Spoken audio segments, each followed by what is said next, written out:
Good morning. I'd like to call to order the open meeting for Thursday, September 26th, 2024. I will now ask the Commission Secretary for information on today's agenda.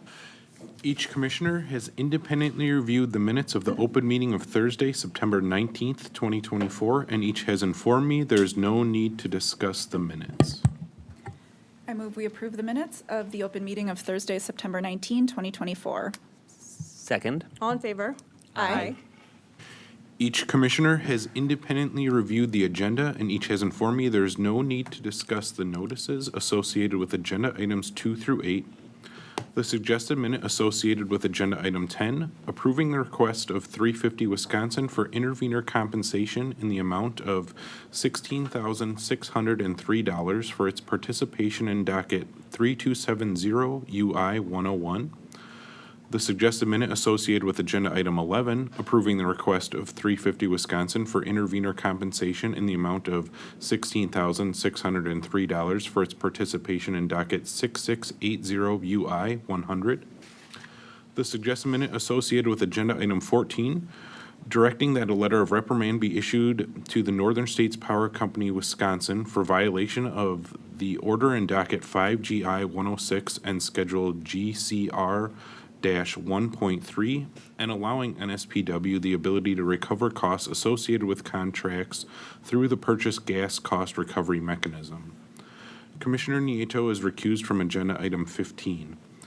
Chairperson Strand and Commissioner Hawkins have informed me there is no need to discuss the minute associated with agenda item 14, approving the draft final decision on reopening as written with the CUB order conditions included. I move we approve the notices of investigation associated with agenda items 2 through 4. Second. All in favor? Aye. I move we approve the notices of proceeding associated with agenda items 5 through 8. Second. All in favor? Aye.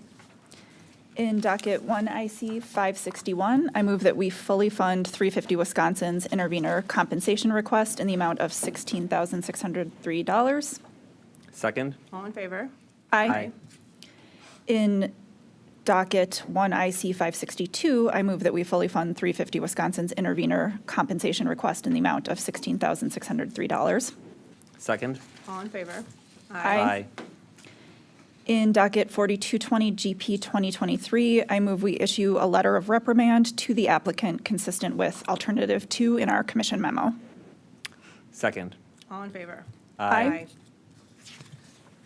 And in docket 6680 AF 107, I move we approve the final draft decision on reopening as written with the CUB order of conditions included. Second. All in favor? Aye. Aye. Those abstaining? Aye. Thank you. Okay, that brings us to agenda item 9, which is docket 5 EI 157, the investigation of parallel generation purchase rates. So first, in our discussion, I'm just going to provide some background to help explain why and how we got here, and then I'll walk through my positions on both decision items before us. There are 2, and then we'll hear from Commissioners Nieto and Hawkins on their positions. So first, I do want to thank the staff and all of our participating parties for the work that has gone into this already. This is important and very heavy lift, and we've had a lot of great effort here already. So I want to thank everyone for their participation thus far. In terms of background, so in last year's rate cases, both MG&E and WPL proposed to modify their net metering tariffs. And this garnered significant interest and feedback from participating parties and in the public comments submitted in the records. The MG&E proposal involved closing its net metering tariff to new customers. And parties and commenters argued that MG&E had not provided adequate justification for this and that a more comprehensive review of net metering and tariff changes should be conducted before initiating changes to the current structure. The WPL proposal involved transitioning its net metering customers to a new replacement tariff that included a novel pricing structure. Although WPL's proposal did receive some support, it also received pushback from a number of intervening parties and members of the public. In both cases, several parties called for the Commission to further investigate the appropriate tariff structure for net metering customers. And ultimately, my fellow commissioners and I were unanimous in directing the Commission to open an investigation, which brings us to the docket in front of us today, 5 EI 157. In the final decision for both MG&E and WPL, the Commission outlined a set of net metering topics to consider for further analysis in the investigation. However, aside from value of solar, neither of the two final decisions prescribed exactly what topics should be investigated. At a high level, investigations play a valuable role in the exploration of topics in greater depth than what is generally afforded in a rate case proceeding, tariff, or program filing. Here, I'm interested in a net metering and related tariff investigation that is strategic in its scope, facilitates robust engagement on the issues, and aligns with the regulatory framework the Commission operates within. Today is an opportunity for the Commission to provide direction on the next steps of this investigation, beginning with the topic of value of solar. So value of solar is our first decision item.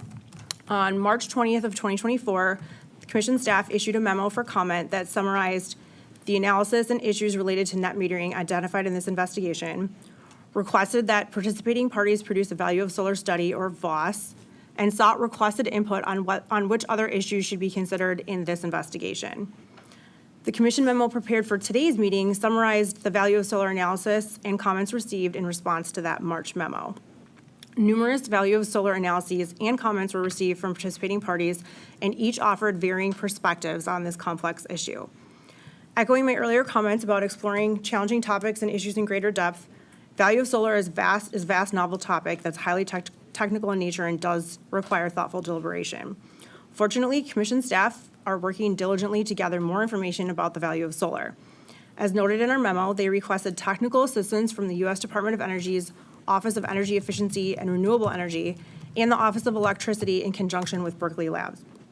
Berkeley Lab staff are conducting a value of solar literature review that involves analysis of value of solar studies completed by and for other states. The analysis reviews the methods and values included in the scope of the value of solar studies and various Commission decisions resulting from these studies. The results of this literature review are ongoing, and Commission staff intends to share the final report with the interested parties. I applaud our team's efforts to leverage the resources and expertise of our federal partners to bring more clarity to this important issue.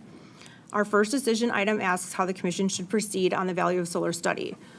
Again, due to the highly technical and novel nature of the topic and the comments received reflecting varying viewpoints rather than clear consensus, it's reasonable for the Commission to receive and review the literature review and use its results, additional public comments, and information received to date to more fully inform our decision options on a value of solar study.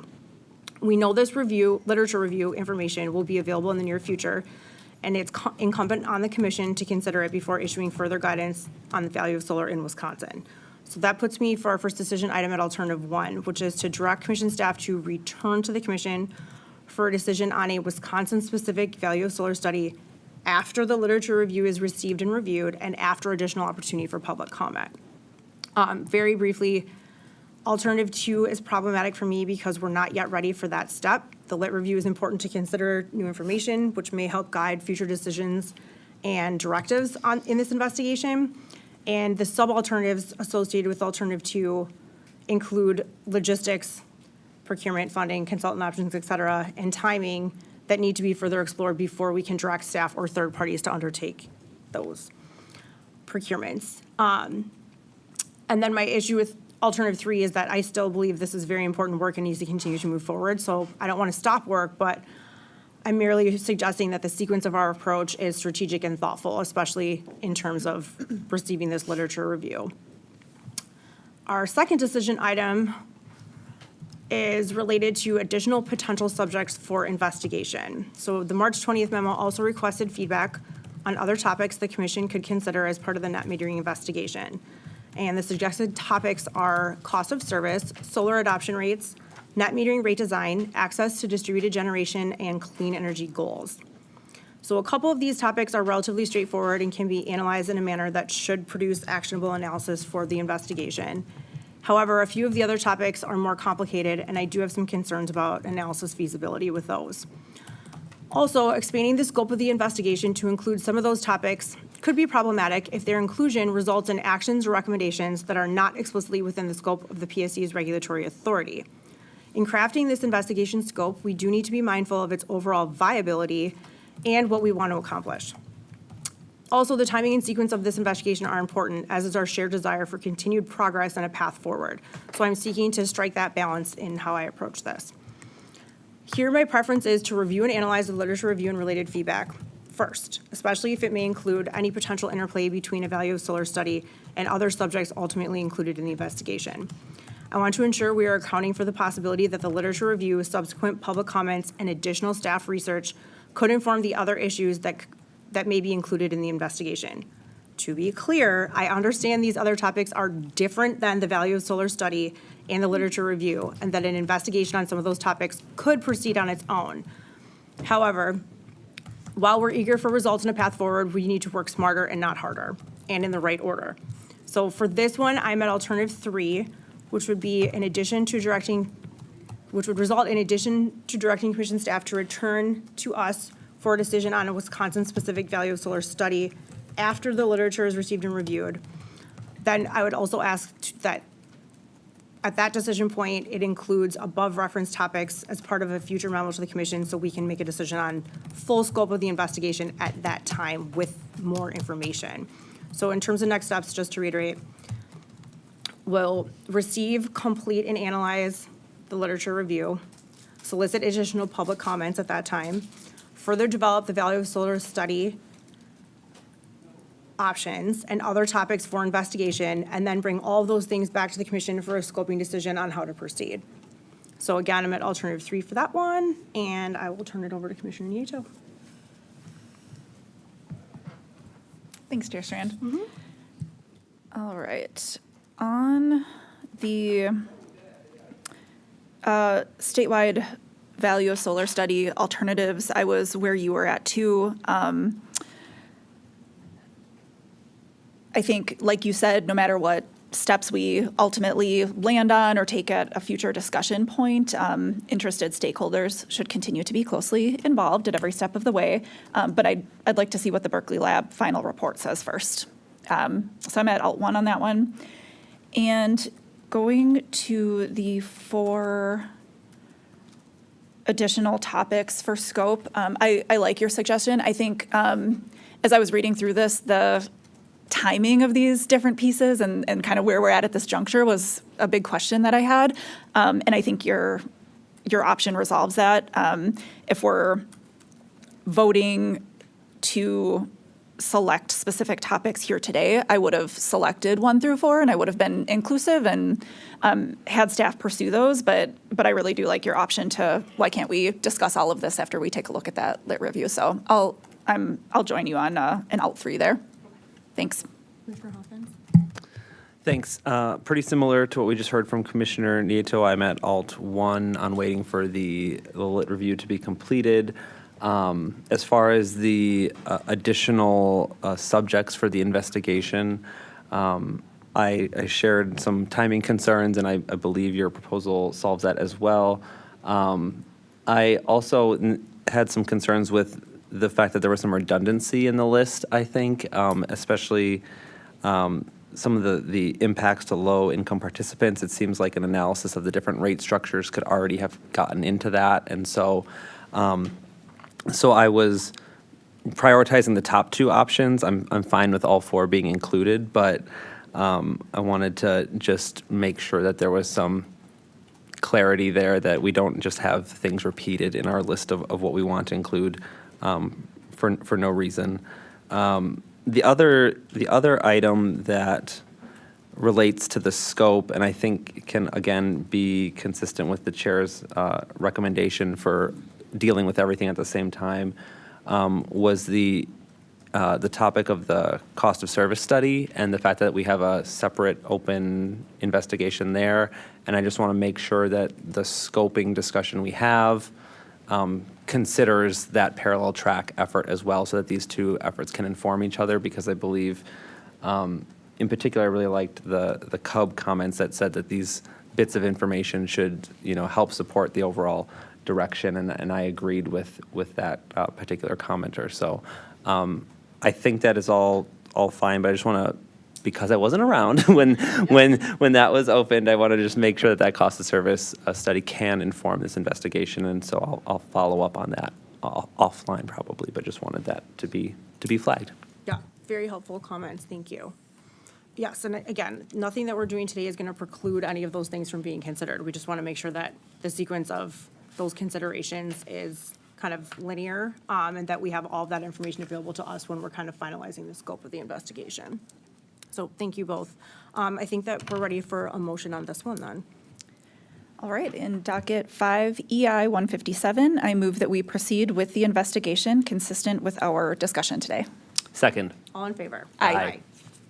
Okay, our next discussion item is number 12, 1 IC 564, the application for intervenor compensation filed by Blacks for Political and Social Action of Dane County to participate in docket 3270 UI 101, which is MG&E's affordability investigation. I went back and forth between fully or partially funding this and BPSA's other intervenor compensation request in item number 13. So I'm interested in hearing my colleagues' positions on these. So I'll turn that over to Commissioner Nieto first to hear from her. Thanks, Chair Strand. Similarly, I went back and forth a little bit, looked at these applications and requests closely, looked at previous applications and requests, and did some comparing. First, I would say I appreciate BPSA's participation in our dockets, and I'm happy to be able to award an IC grant to facilitate their participation in these affordability dockets today. I would recommend a reduced amount for both of these, and probably for similar reasons to what you are considering as well. They do meet eligibility criteria for intervenor compensation. They would bring helpful information into the record in both of these proceedings that we're talking about today. But the requests that we're looking at are nearly $107,000 total for one party to participate in two affordability kind of investigation exploratory docket. So that's almost 20% of the fund balance for the entire upcoming year for two generic investigations. So it's a little bit high proportionately. And as you know, the commission decreased other award amounts for this applicant in rate cases as well. And in that case, the commission had the applicants come back with a plan to reduce the request, and it was because of high legal costs and opportunities for synergies and coordination. I found some of those similar opportunities in this case as well. I would say just we have 350 Wisconsin who we just awarded lower IC amounts to for these dockets as well. And so there may be some opportunity for BPSA to reduce some of its work plan costs by identifying whether it can leverage some work with 350 Wisconsin. There might be some opportunities around, I think in BPSA's work plan, there's a proposal to have attorneys attending full stakeholder meetings and participating in those meetings. And I think that's because BPSA doesn't have staff. They're a small organization and they have a few leaders who are, work very hard. They don't have a big staff they can draw on to go do this. So I think they could consider maybe identifying a staff person from one of their partner agencies who they could fund with intervenor compensation dollars to participate in some of these efforts, or otherwise find a way to not send attorneys at the full attorney rate to do that specific work.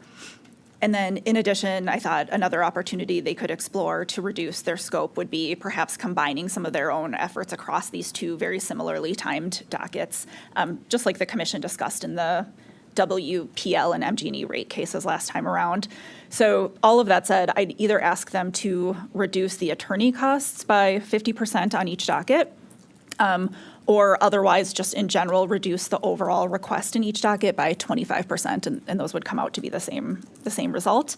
And then I'd ask that they work with our fiscal division on a revised work plan prior to entering into their grant agreement, and I'd be comfortable delegating all of that to the Division of Business Operations and Office Management, and I think they can work with the applicant to figure out those details. Thanks. Thank you. Very helpful comments from you as well. And you did a great job of articulating what my concerns were that led me to the back and forth, so thank you. And good options for moving forward as well. Commissioner Hawkins? Thanks, Chair Strand, and Commissioner Nieto. Yeah, appreciate the thoughtfulness there. I had some concerns about the legal expense as well, given that this is just an investigation, and there will be other opportunities to actually see where these recommendations play out in rate cases and things of that nature. So I shared concerns of that. I also shared concerns that we want to have the voices heard and the good information, and they had the proposal broken up into a consultant and a legal fees, and I think making sure that we award for the external expertise and the perspectives and make sure we get that in there, but it's that how do we get it in there without into our proceeding without the staff, as you noted. And so I think a reduced scope for the legal fees should be able to ensure that we still get those perspectives brought into our proceeding. And so I can support your suggestion there. I'm flexible as to the mechanism, whether we just direct the 50% reduction but I want to make sure that that initial quantity for the technical consultant is maintained. And so if we afford them that flexibility to do that, but I just think that that's really important. And then how they go about bringing that information into our proceeding, whether or not it's using the lawyers for every single meeting or finding other creative solutions, as you suggested. I think that keeping the consultant piece is the most important. So I'm supportive of where you're headed, and then, yeah, I'll leave it there. Thank you. To summarize, for me, I think my biggest concern was related to, even though we're getting a reduced attorney fee rate, having the attorney rate applied to maybe activities that don't require an attorney to do them, but also, acknowledging or being aware of the fact that some of the organizations just don't have that internal staff. So I think in terms of the options, I'm probably most comfortable with just reducing the dollar amount for the legal fees by 50% like you proposed, unless you have strong opinions on the other option in terms of the 25%. I know, like you said, it kind of leads to the same result number-wise, but I think that's probably a little bit cleaner and just gets to the heart of the issue rather than, respectfully, micromanaging just how the different organizations, yes, we have a lot of like overlap and coordination on some of these intervenor compensation participation roles, but I also want to make sure that we're not ignoring kind of the uniqueness of the organizations, that they do have certain points of view that they advocate for that maybe some of the other groups don't. I think that makes sense. I think reducing the legal fee amount, like you said, it gets to the same dollar result, but it does what you're saying, and it does what Commissioner Hawkins is saying as well, which is doesn't impact that consultant fee. And it really is kind of the area in the work plan that has those costs, but really like you said, the activities themselves that are, I think, driving up a little bit of the costs here in lieu of having staff. So I would say I would propose to reduce the amounts associated with attorney work by 50% in this one and in the next one we talk about as well, Okay. and then do the delegation to DeBaum. Commissioner Hawkins, are you comfortable with delegation? I am. Okay. Go ahead. Yeah, just to be clear, so the award amount you're setting now, it's really delegation to approve the revised work plan for the legal, is the limited delegation. So Or- partially fund at the revised amount and then delegate approval of the revised work plan to DeBaum. Correct, that, Yep. they just need to make their numbers Work. work Yep. at a 50% reduced budget. Yes. Okay. Yep. Yep, that works. And then again, we kind of touched on it, but one positive outcome of this is that because intervenor compensation funding runs on the fiscal calendar, it does free up that much more money for other intervenors or the same intervenors on different dockets to continue to participate in our process between now and June of 2025, when the fiscal year kind of rolls over. So, Exactly. Yep. And there may be no shortage of dockets. exactly. So there we go. Yes. Okay. Thank you guys for the discussion on this one. We'll do two separate motions, obviously, since there's two separate items and two separate dockets, but I think we're in the same place for both then. Thank you. Thank you. In docket 1 IC 564, I move that we partially fund the applicant's IC request at a reduced level, 50% of the attorney fees budget, and delegate authority to the administrator of the Division of Business Operations and Office Management to approve a revised work plan that reflects the commission's discussion. Second. All in favor? Aye.